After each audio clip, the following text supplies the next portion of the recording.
Hey guys, Josh here. Before this video starts, I just want to make sure that you guys understand that I'm not entirely sure if Five Nights at Freddy's 3 will even be out there, but there have been confirmation from Scott saying that he is going to be working. He's just not working on the game at the moment, so he didn't specify what game, so I assumed it was Five Nights at Freddy's 3, so don't get the idea that it is Five Nights at Freddy's 3, but if it is, and Scott's actually looking at this video, I just wanted to put some ideas and my wish list out there for Five Nights at Freddy's 3. Without further ado, let's go ahead and get into this.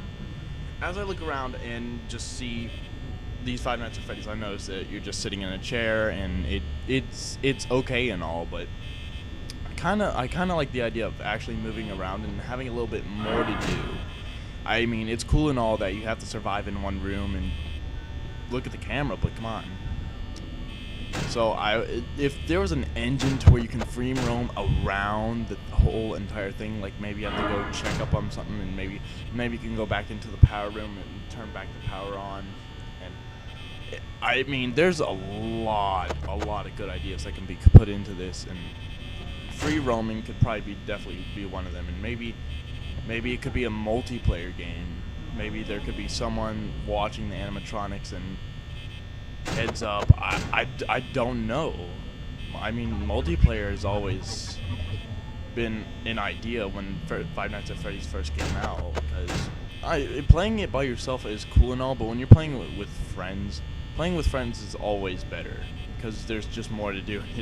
It's just a lot more fun, and actually not as stress just built up onto one thing, if you know what I mean. But overall, multiplayer for sure. I think another big thing would probably be the Easter eggs in it all.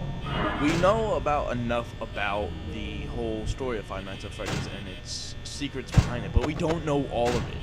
Because if we look at Five Nights at Freddy's 2, little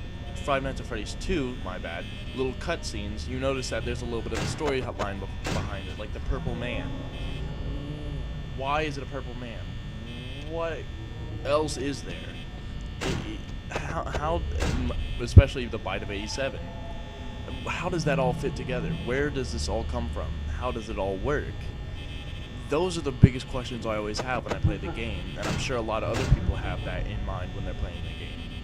And it's really confusing and frustrating when you're playing the game and you don't have a good storyline, because good games should have good storylines. In my perspective, if there's no good storyline, I mean, there's nothing to build up on.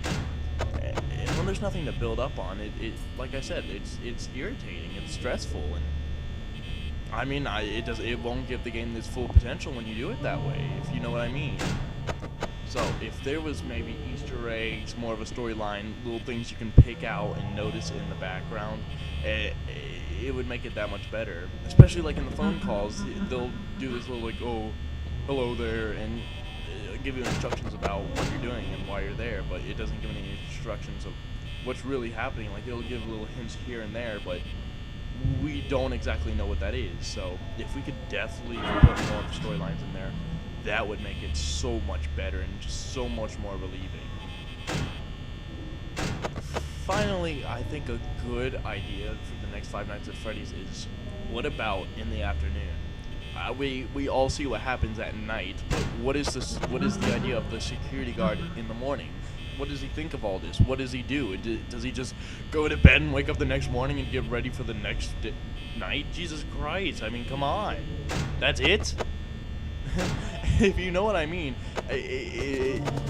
what does he do? I think a good idea is probably put a storyline behind the security guard on what he thinks of Five Nights at Freddy's, or just Freddy Fazbear Entertainment in general. How does he cooperate with this? Does he talk to the managers? Is there anyone that he just talks to about this entertainment place?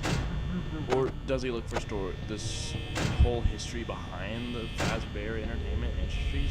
Those are the questions that I always have in my mind when I play the game. So if those things could be answered in the next Five Nights at Freddy's, I will be so happy, and I will just praise Scott for the great job he's done. And it would really make me happy, and I'm sure it'd make a lot of other people happy. So That's my wish list for Five Nights at Freddy's 3. Scott, you're doing a wonderful job at Five Nights at Freddy's. Keep your good up work. Keep the good work up and keep on moving on. Bye.